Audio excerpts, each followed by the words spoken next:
Hi there, welcome to this special presentation of the 5 warning signs before he leaves. Now, what we've been doing in the last few months is doing webinars, but this one I feel is critical enough that I wanted to kind of go through and talk to you individually. We may open this up at some point later, sort of as a group discussion. But for this one, this one's really kind of near and dear to me because the number of letters, emails that we get from women that, everything was going really well. And then all of a sudden, boom, the relationship just disintegrated.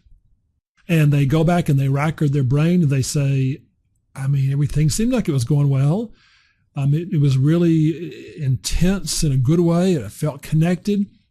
And yet something happened, and they go back and they try to piece it through as to what that was, or because it's not like they can think of a series of fights that happened. Sometimes they can, but a lot of times it's more of it seemed like everything was going well, and he was talking about a future with me, or, we've been really invested for a long time, and all of a sudden it just seems as though nothing I do is good enough, and they say things like, I never saw this coming. And so most of the time what I end up doing is kind of going back through with them and talking through. And when I'm looking for certain things, and these are things we're going to go over tonight, in certain events that are sort of warning signs, if you know what to look for. And these are somewhat universal, so I know there may be exceptions. So if you see, something where he says, or if he does something like, well, maybe he said this one little thing, that's it. I just urge you with that to take this with a grain of salt, which means what we're looking for is patterns. We're looking for things that build up and escalate. We're not looking to a single event, unless it's a single event where someone makes a horrible threat, unless it's a single event where someone makes a threat or something really horrible happens. Short of that, we're looking for things that build up over time. So let's jump into the warning signs to look for. And these tend to be in order of sort of an escalation. It doesn't always happen this way. So sometimes you jump around. Sometimes the first one may not happen right away. It may go to 3. But this is usually the progression that I see, or at least in the back of my mind. This is what I'm sort of looking for when women tell me, gosh, I didn't see this coming. And incidentally, before I do that, a lot of these women are really intelligent. They're nurses, they're doctors. So it's not if she was smarter, or if she had, if she wasn't so clueless. I would never say that anyway, but I'm not thinking that she's so dumb, or, she just stuck her head in the sand and didn't want to see it. There may be some element to that part, but most of the time these are intelligent women that are genuinely blindsided. So maybe that's something you can relate to, that this is not something that if you're like really smart or like super insightful, this will never happen to you. I wish that was the case. A lot of times it's just about not knowing what to look for, what to pay attention to. Because for women, the warning signs, while some of these overlap a lot, but they're different because the things that bother women tend to be different than bother men. So with that in mind, let's jump in. So the first one is that there's arguments or disagreements that never get solved. I don't mean necessarily that the couple fights all the time. It's just there's a disagreement, and there's just a difference of perspective. And some of that's somewhat normal in relationships. But the not getting resolved part is where each person tends to make it very personal, or they tend to make it very important. So it can be like showing up on time. I use that one a lot. Some people that's a huge deal. For some it's not. And now we're getting into shoulds. You should show up on time, again, which is fine if that's important to you. Or if you want to be more lax about time, that's fine if that's really important to you, that no one's going to pin you down to a certain time. But if you have things that are really incompatible, what happens is people start tuning each other out. Arguments never get resolved. Sometimes it's where there's conflict that doesn't want to get resolved, period, where someone just doesn't want to face things. Either someone teases in public and they don't like that. The person says, don't be so sensitive. Or there are things that happen where the man ignores things that concern her, like she wants to feel protected. And so if he's out with his buddies and she's there, she feels alone, and he doesn't want to reassure her because that seems like she's being too needy. Things like that aren't always clearly right or wrong. It's more personal preferences.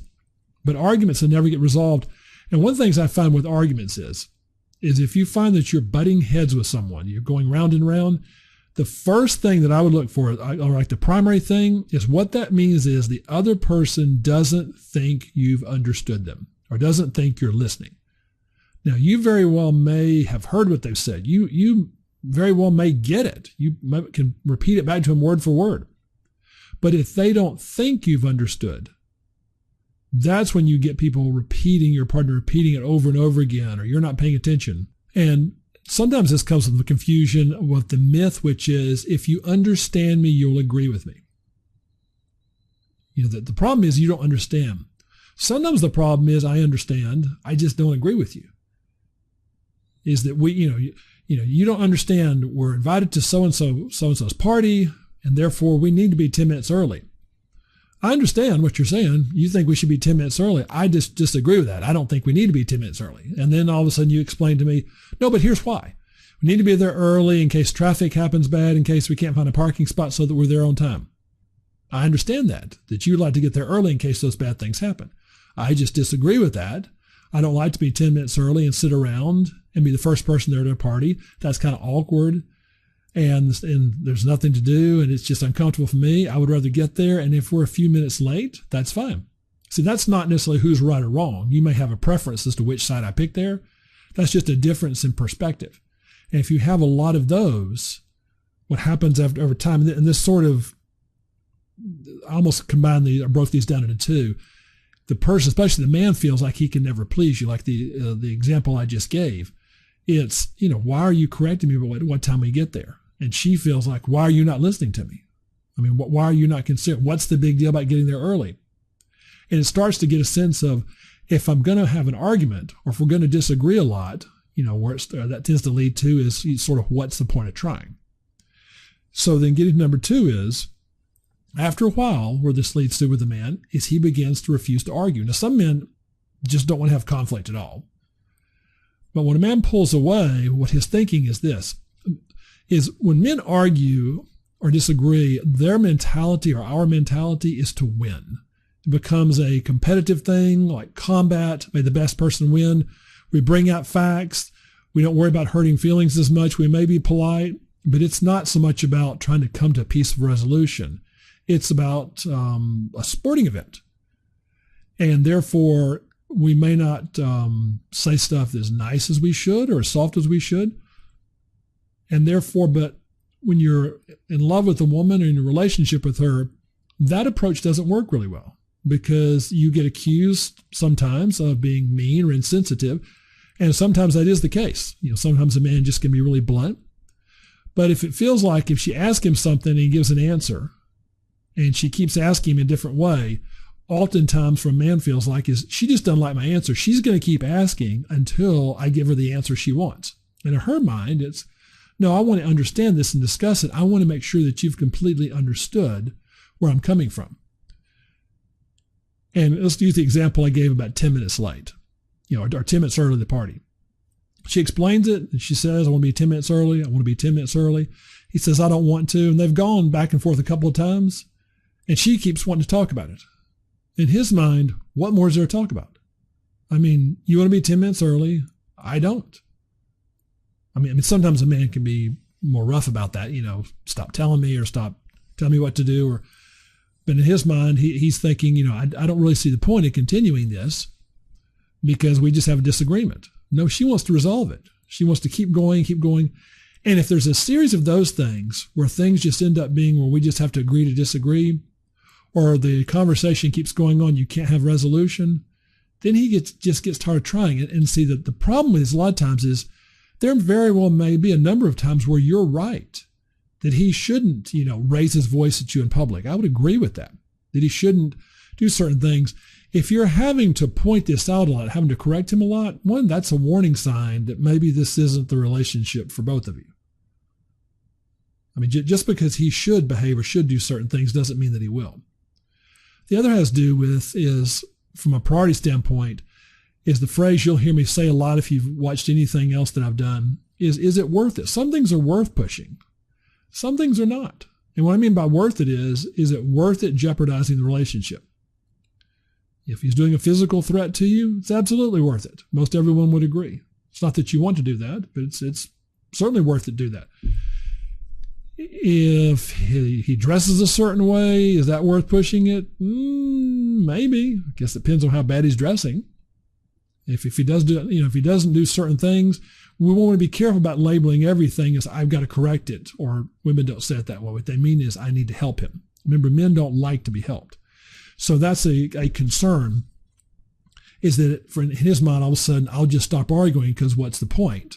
Because nothing I'm doing is working really well.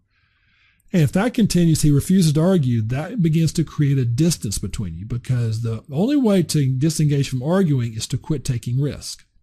What that means is quit being inquisitive. See, women have an advantage verbally over men. There's a lot of stuff on the internet. It was around for a while that women speak 10,000 more words than men, or 15,000.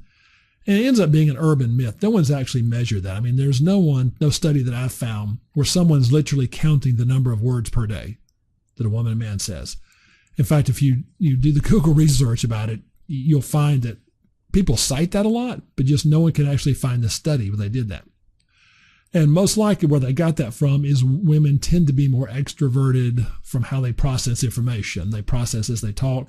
So a lot of times women, it appears to be, will talk more. Most of the time, though, the talking part has more to do with someone's level of interest. I can pick something that a man's really interested in. He'll talk quite a bit. Sporting event or finance or his house or a hobby, something like that. Men can be real chatty. It's just women tend to want to process, in general, more things out loud than men do. Men tend to be more internal processors. And so in the course of that, what men start to realize is that if I say something, or if I engage in something, I'm afraid she's going to take over the conversation. She's going to bring things up. She's going to mention stuff. She's going to talk about things, and it's going to lead to a conflict. And I don't want to go there. Now, in fairness to her, most of the time that's not her intention. No, she just wants to talk about something. And she just may make loose connections. She may just be generally inquisitive, but the problem is her inquisitive part sounds and feels similar to her doing an investigation. And there was one woman I know, and she prided herself on this. She says, I look for inconsistencies, what people say. And I thought, the man that you're involved with is going to hate that. And, her response was, well, he shouldn't have any inconsistencies. And the problem with that being is that sometimes inconsistencies are just because someone's either not paying attention, meaning, they said something, I was late the other night, because they were of a coworker, and she, hears, that's not what you said exactly. You said you were late the other night because of your boss. And he says, well, my boss is a coworker. No, he's not. He's your boss. I mean, that sounds silly, but that's what men hear a lot of time, is all of a sudden the minutia and the details. And she's implying that he's hiding something because he wasn't completely accurate in what he said. And his mind is, I just generalized. I'm not hiding anything. I just, coworker's boss, I don't make the difference. Again, that may sound silly, but I've heard women do this a lot of times because women tend to be more precise with what they say. Words tend to carry a greater weight with women. And so when a man feels like, what's the point? Again, he begins to think, is this relationship worth it? I mean, is it worth it? Because now I have to be guarded with what I say. Now, again, this can go both ways. I'm not saying that, men are the only one that feel this. I'm addressing women now, so that's why I'm saying this. This is not just that, women are the only ones that do this. Men do stuff too as well. Just, again, my qualifier. But then he begins to wonder, what's the point? Or this is too much effort, or I'm afraid of where this might go. He begins to be cautious. Now the distance begins to build. And when that distance builds, and I tell this to men all the time, I said, now you have a problem, because now her imagination begins to work against you. Now she's worried because you're not talking, and because you're not asking, because you're not sharing. She's wondering if you love her anymore. And most men I talk to with this, they go, what? They go, well, what are you talking about? And I say, I'm not kidding. When there's distance, she doubts whether you love her or not. In fact, there was a wife that told me that it was in a session from her husband, and she said, when you're mad at me and don't talk, she goes, it feels like you're never going to talk to me again. And he looked at her and he said, And you had to be there because I know how this is going to come across, but he said, that's the dumbest thing I've ever heard. And he quickly, he realized he was trying to emphasize. He says, I'm not saying you're dumb. He goes, that's the farthest thing from the truth. He goes, I'm quiet. He said, because I don't want to raise my voice. I'm quiet because I'm overwhelmed. And she says, okay. She goes, but it looks the same to me. It feels the same. Because if I stop talking, I really would be thinking about never talking to you again. I mean, I really would. And you see the different perspectives. So, for the men, I tell them, I go, you don't want this to happen. And for women, I say, if he's pulling away, it's because he feels like he's going to get trapped with what he says, or it's going to be misunderstood, or and in his mind, what it comes across is you're questioning his motives. And men hate that. I'm not saying you just should blindly trust his motives, but if you have to question them a lot and you have to catch him in the act, after a while, he'll just quit trying. Because the truth is, unless you want to be a detective in your relationships, there's a certain amount of trust that you have to have. Otherwise, you're suspicious. You end up becoming more paranoid. So that's the concern is what happens next is he starts to pull away. And that huge distance begins to be there. And as that happens over a series of, this takes time, then when the most insidious and scary things begin to happen, which is contempt, begins to creep in. And notice we're progressing down a slope. We're going downhill. And once contempt comes in, contempt is closely related to hatred. Except with hatred, there's an anger, and as bad as hatred is, as bad as anger, I'd rather someone feel that contempt is where the I don't care starts to come in. Contempt is where the emotional detachment begins to start forming in his mind. This is where the point of him questioning the relationship, him wondering, is this what I really want? Where he thinks about dating other people, and he might even seriously be thinking about other people. Contempt is when that enables a man to justify his actions. And I'm not saying it's correct. Most every man that has an affair has a degree of contempt for the woman he's with. And that's how his self-righteousness kicks in. I'm having an affair because my wife doesn't have sex with me anymore. I'm having an affair because she's mean to me. I'm having an affair because she doesn't listen to me. It doesn't justify it. It doesn't make it okay. It's still wrong, but that's the rationale. See, it's based on something, especially in his mind. It's based on something that's happened or hasn't happened over a period of time. It accumulates. It builds up. It accumulates, gets bigger and bigger and bigger. And in the process, then, he begins to be able to justify it in his mind. It starts off as thoughts, may randomly be the internet, looking at websites, coworkers. And I've had men during this stage, they would talk about, being overly flirtatious with the secretary or someone, and I'll tell them, I'll say, be careful. And they say, oh, it's nothing. I say, okay. Or sometimes men, they'll have an affair, and, I'll ask how it happened, and they'll say, oh, it just came out of nowhere. We were just having lunch, or we were something over here, and that led to, let's get back together after dinner to go over this thing here. And they had an affair that night. And I go, and they say, it just came out of nowhere. I go, no. I said, this started 6 months ago. This started 6 months ago when you quit trying with your wife. I said, now, it slowly happened. I said, affairs don't just happen. That's a myth. I said, you're describing what happened that day, and it may look like it came out of nowhere. But this has been building. You've been talking to this woman. You've been listening a little bit longer than you should have. You've been asking questions a little more personal than probably would be appropriate. Nothing that would get you in trouble. Nothing that you couldn't deny as far as your motives. But it began to accumulate. And what justified that was it felt good with this other woman.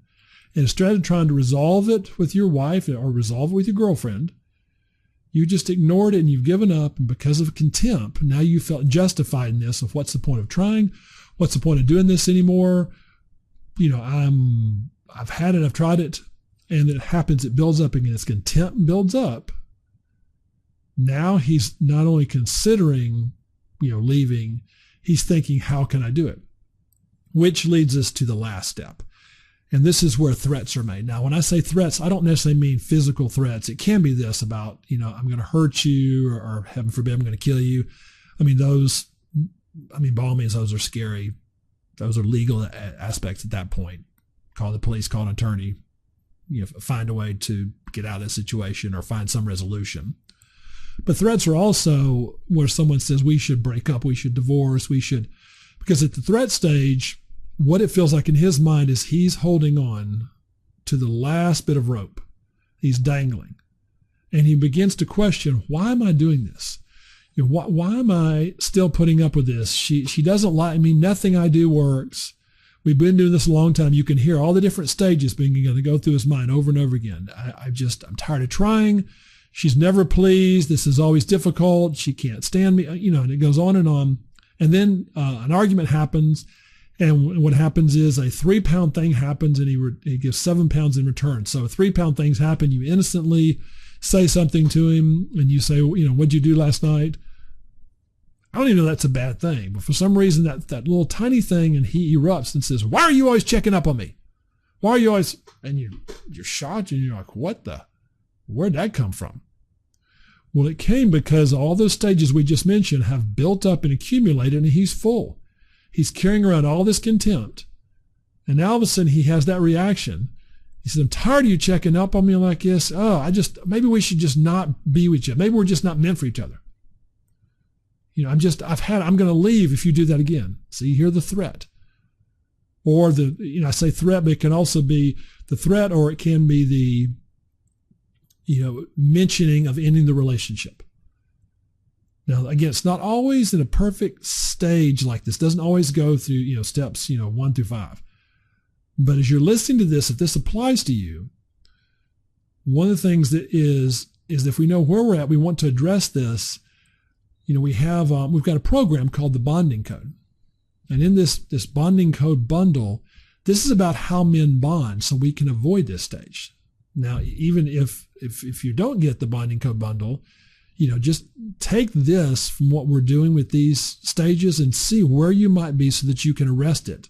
The idea is if you're maybe at stage 3, address it now, make some changes so that you don't end up letting it progress. I'm not saying it's all your fault. So I don't mean that. And it very well may be his fault more than that. But if it's about, I'm going to sit back and not do anything until he does, then you're at his mercy. Maybe he will, maybe he won't, and maybe you don't want to do it. That's okay.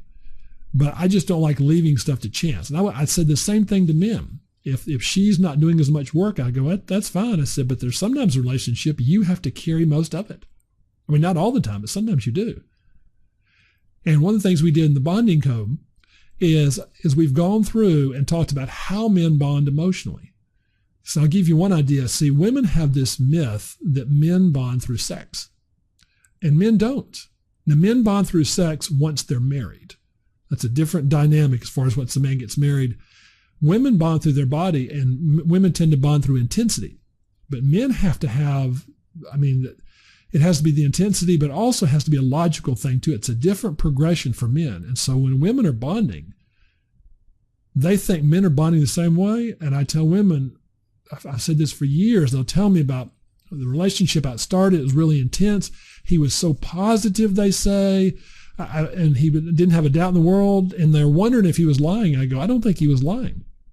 What happened? I go, he wasn't bonding with you, but he said he was. I don't doubt he said he did. I don't doubt he meant it.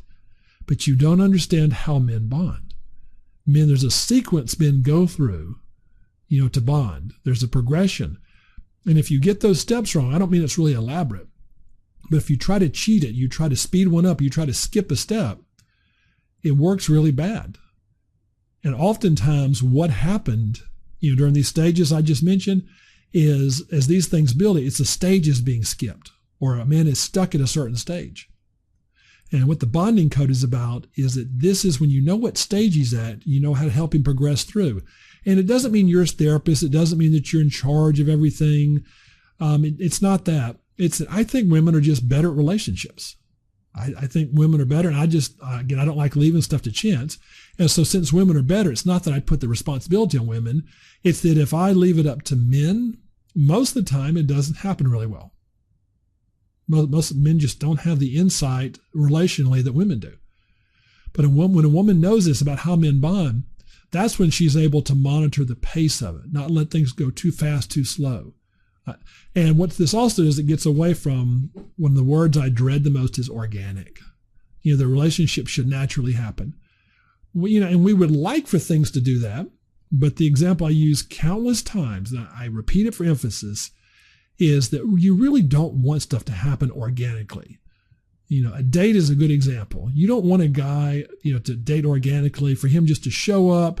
Maybe he felt like taking a shower, maybe he didn't, and he says, let's just see what happens. I mean, that might be fun a time or two, but I don't know that that makes you feel real special, that he hasn't put any thought into what the evening is going to be, that he hasn't actually considered what you might like, what restaurant you might want to go to, what activity you might want to participate in.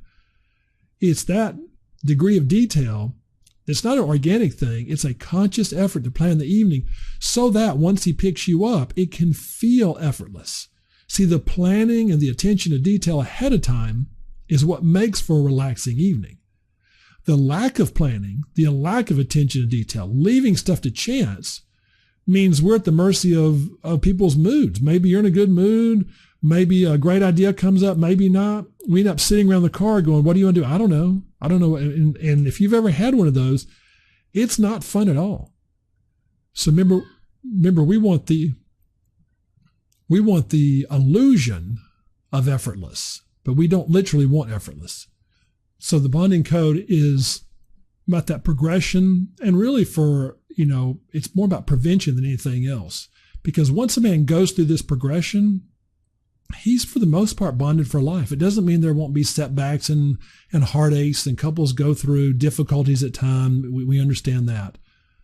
But men don't bond that often. I saw some research that said men really bond or fall in love maybe 2 or 3 times in a lifetime. It's difficult for men to do this. But once they do, it tends to be for life. I mean, men don't, once they've crossed that threshold, men don't like going through this several times. It's difficult for them to open their guard and to let the walls down and let a woman come in close. And it's a different process. I know I'm saying this for emphasis, than for men than for women. So if you would like to get that, we'd love to have you be a part of that. And this is what we found, and I found, that when women see this, the bonding code, and understand what happens with this, they go, oh, this is why. This is what happens. Okay, and this is what I need to do when he's in stage 2. Or this is what I'm in doing stage 3. This is how I need to respond. And we're very specific with that. Then she doesn't have to guess, and that's what we're after, is she doesn't have to make bad guesses or worry if she's doing something wrong. So thanks for joining us for this presentation. Now be sure and go through these warning signs, take an inventory and see where you're at and see what you can change. And if you'd like to go the next step, the next level with the bonding code, and be preventative and help him lower his guard, then the bonding code program was created for you.